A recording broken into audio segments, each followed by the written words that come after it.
Alright, so I was gonna start the video by going down his list of accolades, but it's just not doable for this guy. He won every possible award in high school and a bunch more in his 1 year in college, where he was an All-American for Ohio State. A super strong 7-footer with long arms who was also quick as hell and agile. As an NBA GM in the summer of 2008, there's no question he was the first pick. Some NBA scouting websites even were comparing him to Bill Russell.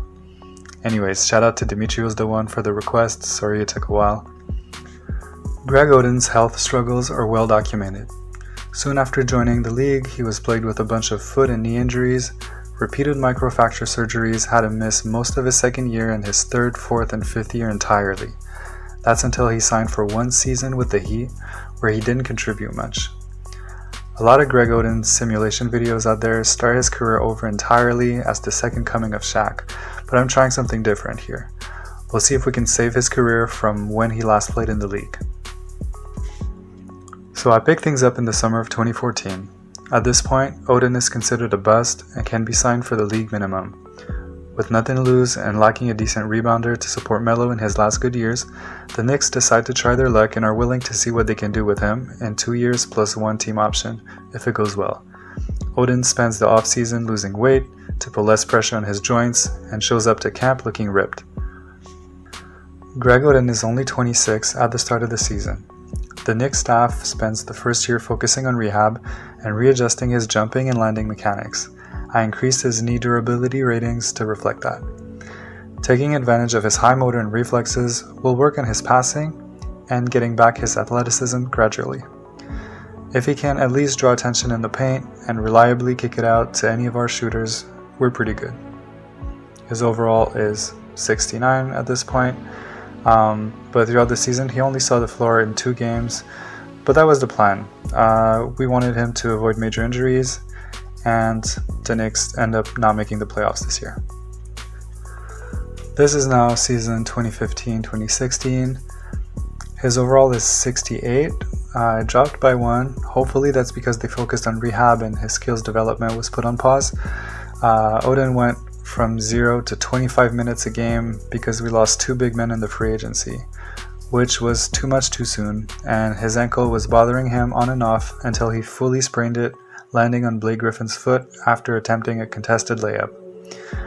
Honestly, I think he just really needed a break because he came back strong, averaging 4.6 points, 6 rebounds, 1 block, and shooting 44% from the floor, which isn't ideal, but we can work from that. We'll want to get the assists up also, but it's a good start. We finished 7th in the East and get swept by the Cavs in the first round. It wasn't pretty. At the start of season 2016-2017, New York agrees to the team option because we don't have proper centers anyway. His overall is just a 71, and I don't have super high hopes. I just want him to be useful at this point. He finishes the season with 3.5 points, 6 rebounds, 1.5 assists, 1.3 blocks, and shooting 44% from the floor, missing big chunks of the season with varying minor injuries. Realistically, that's the type of season I can expect from him given what he's been through. We finished 5th in the East, and going into the playoffs, I'm thinking this might be one of Oden's last chance at a championship, but I think we have a promising team. Of course, we have the legend himself, Carmelo Anthony, and this year he's paired up with an always versatile 87 overall Paul Millsap in the front court.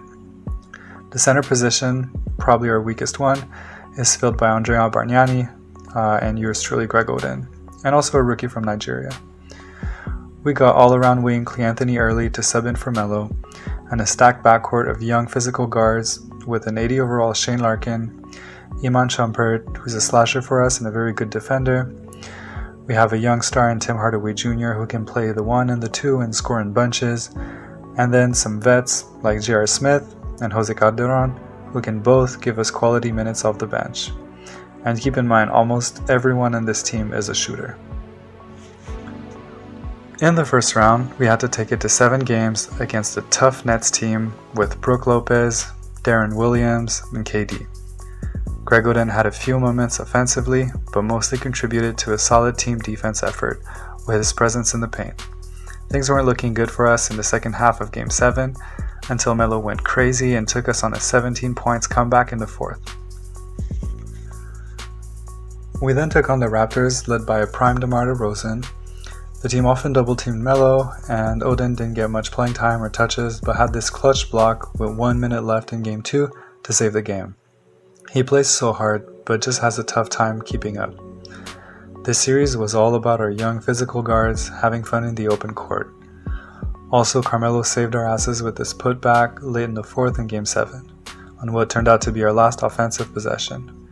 And on the defensive end, I think Oden gets some credit for contesting that potential game-winning layup by DeRozan.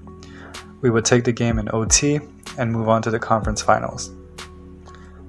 Unfortunately, our best effort isn't enough to beat the Magic in the conference final, and we lose in 5. It's now season 2017-2018. New York re-signs Greg Oden for 1 extra year just to see if we can make another deep run, keeping the roster together. His overall is at a 69 this year, so at least he's not dropping too fast. He ends up playing 10 minutes a game only, averaging a disappointing 1.9 points, 3 rebounds, 1 assist, 0.4 blocks, and shooting 42% from the floor, which really isn't good for a center. We finished 3rd in the East, but Melo gets injured at the end of the season, and we lose to the Sixers in 5. So Oden wouldn't get picked up in the free agency, and approaching the end of the following season, it's clear that his only hope to continue playing ball is to keep it pushing overseas. I could have messed around with skills ratings and sliders, but honestly I like these videos to be as realistic as possible and to let the randomness of 2K's simulation algorithm run wild. But I hope you still enjoyed seeing what Greg Oden's last attempt at a healthy NBA career could have looked like if someone gave him a chance. Which, was pretty cool. It included 1 deep playoff run with a promising team. As always, subscribe to make sure you don't miss my next videos. I have some good ones in mind, I promise. And comment below who else you'd want to see. Peace.